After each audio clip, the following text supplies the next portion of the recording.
Hi everyone, Sam from Road Trail Run. We're going to take a look at the Saucony Endorphin Shift number 3 today. The giant of the Endorphin line for long runs with, in version 1 and 2, some stability. So this is a massively stacked shoe at 39.35, 39 heel, 35 millimeters forefoot. It loses a lot of weight over versions 1 and 2, and we're going to compare to version 1. That's the one I have here. It loses almost a full ounce to come in a 9 at about 9.5 ounces or 269 grams. So that's a big drop. Our version 2 and our version 1 came in at 10.4 ounces, 295 grams. So we're looking at a 26 gram weight drop, which is huge. We also get a few millimeter or two more stack height here too, which is really neat. So we're up at that 39, 35, 4 millimeter drop.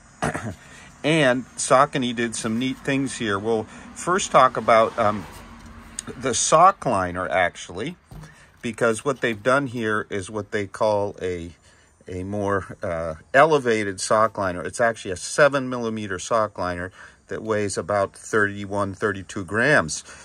So in our Endorphin Speed 3 and in our version 1 of the Shift, we had a thinner one that weighs 17 or 18 grams. So you can, we're going to try that and see, swap the sock liner and see if we can, how that goes, because we can get it under 9 ounces. Okay, so let's talk about a few more important details here.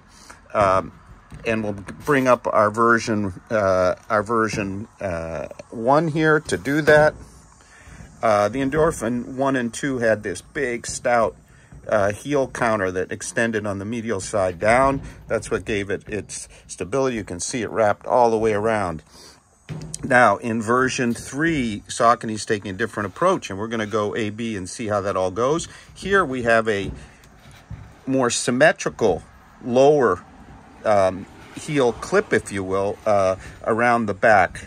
We have a soft heel counter otherwise, but here it is a rigid plastic element. There's moderate padding. There's some texture to the mesh to keep you in hold there. We have very similar gusseted tongue, soft, pretty much unpadded except a bit of texture at the top. The mesh is lighter. It's a similar mesh, but lighter. In terms of the underfoot, what we're getting now is a bit more minimal outsole coverage here. Not really significantly so, but you still see we have the piece on the medial side for the touch of stability. It's a bit toned down. Here we had it wrap up. Here we don't. Although we do have that vertical sidewall, and often vertical sidewalls can provide stability as well. I suspect this is going to run a little more neutral than the predecessor, but we're going to see here when we test it. Saucony also has a deep decoupling groove here. You can see the outsole rubber is very, very firm and quite minimal. It's raised, difficult to see on the outside. You can see those raised lugs. And here, it's pretty much flush with the midsole foam. So let's talk a bit about the midsole foam. To pressing, it's not nearly as firm as my older pair here of Shifts. Saucony has lightened the PWRRUN. That's why we're getting the lighter weights here in part. Of course, geometry plays a role. And the new PWRRRUN's lighter, a bit softer, have been really exciting. So we'll see how that all goes. Now, the next step is I am going to try A-B with version 1 for a short run. And then I'm going to take them out and give you my comments from the run here in Rye. It's getting warm. Okay, so my Shift 3 is an 8.5, my true to size. And my sample of the Shift 1 is a 9, so half size up. So a little bit difficult to make the sizing comparisons. But what I'm feeling is a more secure kind of midfoot hold here. In the number 3, a little bit less plush rear hold, but a bit more secure one. And then the other first thing I'm feeling is this new geometry on the medial side. I'm feeling more kind of arch area support than in the number 1, where that big heel cup is more towards the rear. So that's going to be interesting. In terms of toe box room, very similar. They're brand new. The extra strip of overlay, I'm feeling that a little bit, but I don't think it's going to be an issue. I have moderately thick, darn tough socks on. So now I'm going to take them out for a run. Took a short run, one on each foot. I'm liking the more secure rear upper hold here. Over here, you know, yeah, it is a half size up. It's a little plush, a little loose. The tongue, the long tongue, I don't think is adding much. In terms of the ride here, these are new, so we got to give them some more miles, but comparatively speaking, the number 3 has a more pronounced speed roll toe off, I think in part because of the additional support at the midfoot here, whereas our number 1 has a little bit longer roll, a little bit less pronounced speed roll. The other thing that's clearly noticed is number 3 is lighter and its foam is softer with a bit more rebound. Okay, a few more comments about fit. About 3 miles into the run here. True to size, no question about it.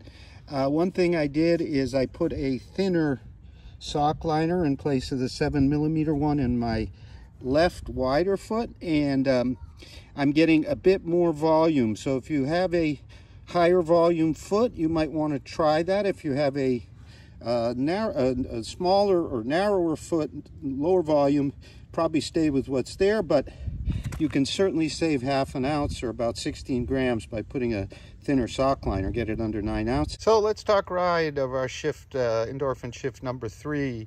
So what you definitely feel here is that you've got a rebounding midsole. It's not mushy in any way. It's just got a lot of kind of measured pop. Our PWRRUN here is softer than we're used to, certainly softer than in the prior Endorphin, but not by a huge amount.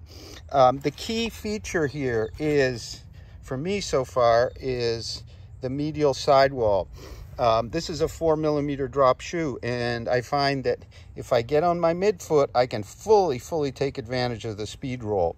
It rolls at slower paces, more heel striking, a little more difficult than the number 1 did. But if you pick up the pace, and this is a shoe designed for fast, long runs, and get right into here and you're landing more into here than back here, boy, does it pop and move along. And you can see there's the speed roll. So what do I see the shoe for? Well, it's definitely a well under 10-ounce shoe with that 39mm heel, 35mm stack height. It's very stable without being a stability shoe. I like the new clip. It's just as effective as the prior one. Very comfortable hold. Lots of toe box room. It's super humid today, but my feet are comfortable.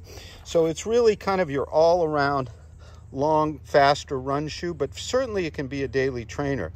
But it sits as a non-plated up-tempo shoe for kind of the faster side of long runs, but you could certainly daily train slower in it if you like a low drop. So now I'm going to keep going. Thank you very much for watching. We have a written review over on Road Trail Run. Have a great run.